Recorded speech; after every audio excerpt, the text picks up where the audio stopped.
common controversial question is, do Christians and Muslims worship the same God? And honestly, do Christians and any other religion worship the same God? And my answer, as a monotheist, has always been pretty simple.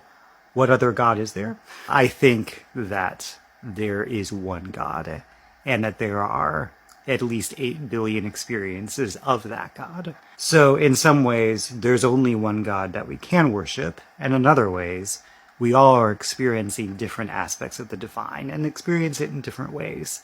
And of course, that's influenced by our culture and the religions that we grew up next to. Now, I look at the story in Genesis 14. It's a story of Abram, who just got done with a war, and he goes to the city of Salem and meets Melchizedek, who's this sort of mysterious figure in the Old Testament. And much more is written about Melchizedek, actually, in the Jewish apocryphal scriptures, in the Dead Sea Scroll community in Qumran, as well as in the New Testament in the book of Hebrews.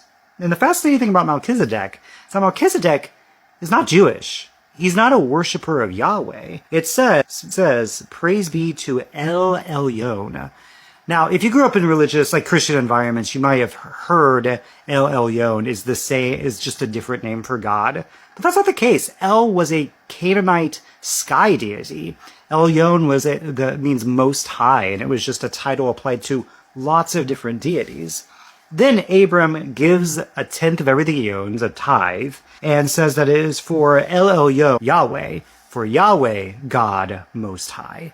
So Abram experiences this priesthood of Melchizedek, who's worshiping a different God, and Abram's like, that's fine, I'm just going to say that different God, El Elyon, God Most High, the sky deity of Canaan, we're just going to call that Yahweh. That actually happens a lot in the Hebrew Bible, where you see a variety of religious traditions all being brought together under the umbrella of Yahweh worship, of Yahwism.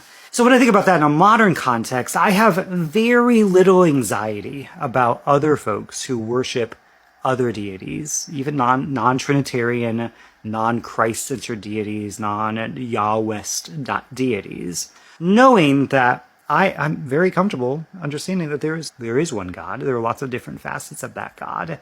And that the scriptures actually seem to have not as much anxiety as we might think they might about other people worshiping other gods, and our community of Yahweh worshipers being sort of chill with that.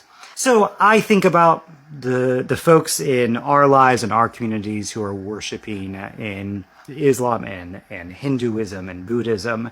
They all have different ways of describing divine reality.